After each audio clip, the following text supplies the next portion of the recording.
That's my dragon.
So I found this activity very interesting.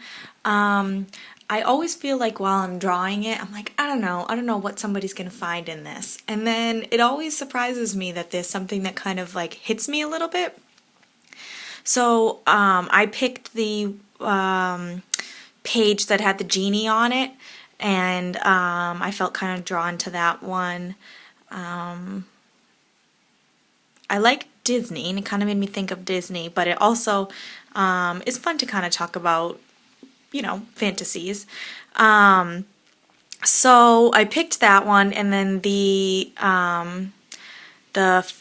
fantasy that I drew was my dream house, and so I was drawing it. I had these pillars, and it was in the water, kind of like one of those shacks in like pictures that you see in Bali or something, that your house is literally in the water, but it's nice, like in the vacation ones. But it would be around here, so that I would still obviously be with my family. But I thought it was interesting processing. I worked with Lauren, and processing hers, I found it a bit more difficult than I had expected. I started out and I was like, oh, I see, you have this and you have that. And so it was hard to kind of draw an answer out from some of it. So I think I saw like, number one, it's not as easy as I was expecting. And, because the whole idea is obviously that the client does the work, but obviously the therapist has to have some little tricks that they can do to kind of maneuver around just yesing and knowing. So that was good to practice because I hadn't really done that yet. And I was shocked that the 10 minutes seemed so long and that it actually was 6. So I can see that it would be, even though this is a good tool, you still have to, know your way to kind of get through resistance or shyness or whatever. But I want to remember that I liked when Lauren would kind of do like an empathetic statement, I guess you would call it, after, like kind of almost a like interpretation, I guess, where she took the exact words that I said but kind of twisted them a little bit, and it just made me think, and I was like, oh, interesting. So again, I was surprised that it gave me something to think about when I was like, whatever, this is so straightforward. So yeah, I enjoyed it, and I thought it was very helpful, something I could see myself doing.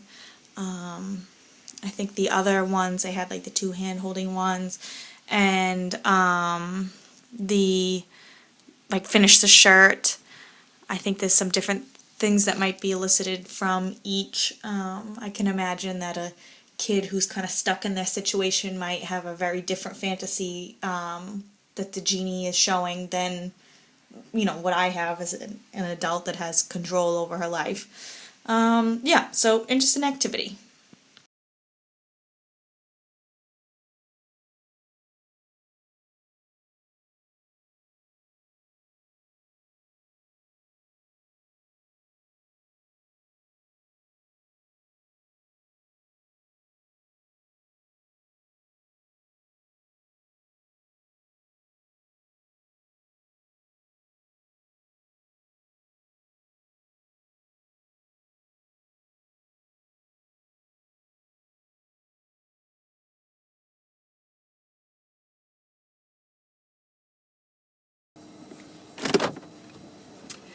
So that activity got me.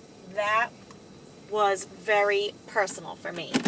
I don't know, I wasn't expecting it. I don't know if it's because I was kind of having an already sort of gotten day or what, but I can see that I would definitely be wanting to try this with a client if I had that kind of reaction. I enjoyed the guided imagery. I like that stuff. I have a meditation practice, so it's different, but I like it, and it relaxes me. And this was cool. Like, it was a real body sensation. Like, I felt almost like my body was like melting. Like, was just picturing like my body as a candle and just like melting down, which felt good to me. And then the rose bush, I also like to, imagine things and daydream, so it was easy for me to picture the rose. But I just pictured, similar kind of to the presentation, I also saw the thorns coming up. I didn't see them as rosebush thorns from Sleeping Beauty, but I just saw the thorns and the roots just coming and coming and coming and coming, and I have to cut them away. So my picture was, the first thing I drew was the thorns, and the thorns were the majority of the picture. And then I had roots, and I drew some leaves over the thorns that kind of masked them. And then I had pictured myself as the rose bush, and there was one rose on the bush that was really me, and then the other ones kind of that were around me. And I had kind of an interesting process. Like, I had the big me, and it had a face, and then I started to draw another rose, and that rose was bigger than the one that I had drawn myself. That was my self rose. And so I went back and made the rose bigger because I wanted to be the biggest one on the bush, even though I had kind of thought of the bush as me as a whole anyway. So I don't know if that, I think I'm thinking those were different parts of myself, which is something I've kind of been working on, and that I'm interested in general is self, and the self is fluid. But and then I pictured it. I didn't. The house I grew up in, we didn't have a rose bush in it, but I pictured it on the side of my house that I grew up in, which nobody lives in anymore. And I could see from my perspective was the driveway and the basketball hoop. And so I had those kind of from, I guess, what the perspective of the rose would be. And at first I wasn't sure why I had that, but then I really was thinking about it, and I can remember just the house I grew up in is where I really kind of feel safe. And so I connected into that. it was weird. It brought up all these things, and I had this really like grand image in my head, but I'm not a good artist, so it didn't come out. But like, it just felt so personal that I usually don't criticize my artwork, because I like the process of doing it, but I didn't feel any bit of criticism, and I really liked the picture. It just felt so personal to me. And I was thinking about the question, who waters the rose? And I was like, well, nobody waters the rose. This rose bush doesn't need to be watered. And so that was kind of telling to me as well, about kind of what I'm feeling lately. And there was some grass nearby, which was also part of my yard, kind of, but the grass wouldn't go near the rose bush. There was a line that divided it, and so I wasn't too sure what to make about that. But in the roses, my rose that was me, I made it red and it had some black in it, where the other roses were just different colors of red. I just wanted to have that part of me have some distinction, and I think I like black roses, and so I think that the black and red would be a very beautiful combination.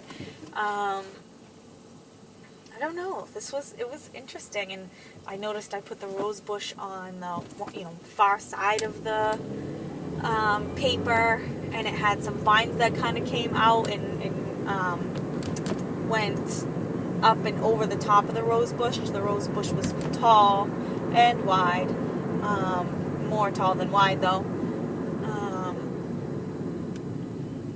and with the thorns being kind of covered inside. So I think if I had presented, I wouldn't have been in the safe zone. I might have gotten a little emotional in class. That's how kind of personally this activity hit me. So, another interesting activity.